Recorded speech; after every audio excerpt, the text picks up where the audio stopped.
అసలు 2 రోజులు బట్టి ఇండియా మొత్తం ఒకటే మాట. పహల్గామ్ ఉగ్రదాడి ఉగ్రదాడి ఉగ్రదాడి. అసలు ఏంటి ఆ టెర్రరిస్టులు ఎవరు, ఎక్కడి నుంచి వచ్చారు, ఎందుకు దాడి చేశారు, ఎవరిని దాడి చేశారు, ఈ వీడియోలో చెప్తాను. 2025 ఏప్రిల్ 22న పహల్గామ్ లోని బైసరన్ వ్యాలీ అనే పర్యాటక ప్రాంతంలో జరిగిన ఉగ్రదాడి దేశాన్ని దిగ్భ్రాంతికి గురి చేసింది. ఈ దాడిలో 28 మంది పర్యాటకులు ప్రాణాలు కోల్పోయారు, 20 మందికి పైగా గాయపడ్డారు. ఇది 2008 ముంబై దాడుల తర్వాత భారతదేశంలో జరిగిన మరొక అత్యంత ఘోరమైన ఉగ్రదాడిగా నిలిచింది. మధ్యాహ్నం 2:50 సుమారు 7 మిలిటెంట్లు బైసరన్ వ్యాలీకి చేరుకొని పర్యాటకులపై విచక్షణ లేని కాల్పులు జరిపారు. అసలు జాలి లేదు, దయ లేదు. హిందువా అయితే చంపేయండి అని ఇలా చాలా దారుణంగా, అసలు కొంచెం కూడా జాలి లేకుండా వాళ్ళ భార్య పిల్లల ముందు కాల్చిపడేశారు. వాళ్ళు M4 అలాగే AK-47 వంటి ఆయుధాలతో దాడి చేశారు. ఆ దాడిలో 28 మంది ప్రాణాలు కోల్పోయారు, 20 మందికి పైగా గాయపడ్డారు. ఈ దాడిలో అనేక కుటుంబాలు తమ ప్రియమైన వారిని కోల్పోయాయి.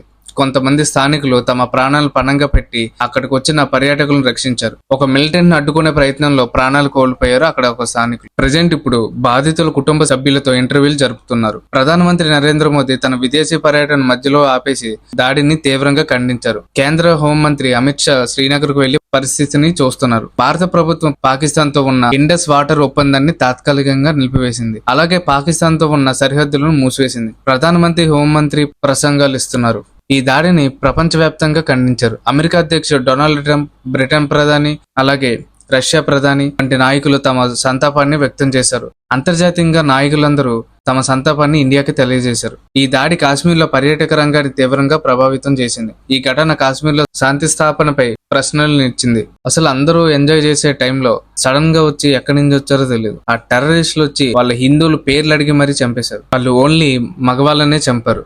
అక్కడున్న ఒక ఆవిడ తన భర్తతో పాటు నన్ను కూడా చంపేయండి అని అడిగితే అప్పుడు ఆ టెర్రరిస్ట్ ఏమన్నాడంటే, ఏడ్చుకుంటూ వెళ్లి మీ ప్రధానమంత్రి మోదీకి చెప్పుకో అని అసలు మినిమం కూడా భయం లేకుండా చెప్పాడు. ఇండియా ఇప్పటికే పాకిస్తాన్ తో ఉన్న ఇండస్ వాటర్ ఒప్పందాన్ని తాత్కాలికంగా నిలిపివేసింది. దాని తర్వాత ఇంకేం చేయబోతుందో అనేది చూడాలి.